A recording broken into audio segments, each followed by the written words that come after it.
வியாதியாக இருந்தேன், குணமானேனும் தழும்புகளால். அதெல்லாம் வெற்றிகரமாக கடக்க முடியலன்னா கதை முடிஞ்சிருக்கும். ஆனால் கர்த்தர் கடக்க வச்சிருக்கிறார். வார்த்தை அனுப்பி வாழ வச்சார். பிசாசு வியாதியை அனுப்பிச்சு சாகடிக்கலான்னு பார்க்குறான். கர்த்தர் வார்த்தை அனுப்பி வாழ வைக்கிறார். இன்னைக்கு கூட பாருங்க, கர்த்தர் வார்த்தையை அனுப்பிச்சிட்டு இருக்கார். அதனால தான் கடவுளுடைய வார்த்தையை பாடுறது ரொம்ப முக்கியம். வார்த்தையை ஒரு நோக்கத்தோடு அனுப்புறார். அதை அனுப்பினா காரியம் ஆகும்படி செய்யும். அப்படியே இருக்குது பைபிளில் இல்லையா?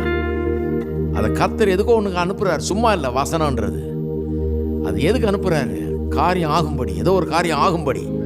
இப்போ வார்த்தை எப்பவும் பாருங்கள், பாட்டு மூலமாக, பிரசங்கிக்கிற வார்த்தையின் மூலமாக, நீங்கள் படிக்கிற வசனத்தின் மூலமாக உங்களை நோக்கி வந்து கொண்டிருக்கிறது. ஏதோ ஒன்றை செய்யும்படியாக, உங்களுக்கு ஒன்றை கொண்டு வரும்படியாக, ஒரு மாற்றத்தை உண்டு பண்ணும்படியாக, ஒரு திருப்பத்தை உண்டு பண்ணும்படியாக வந்து கொண்டிருக்கிறது. வார்த்தை வல்லமுள்ளதாக இருக்கிறது இல்லையா?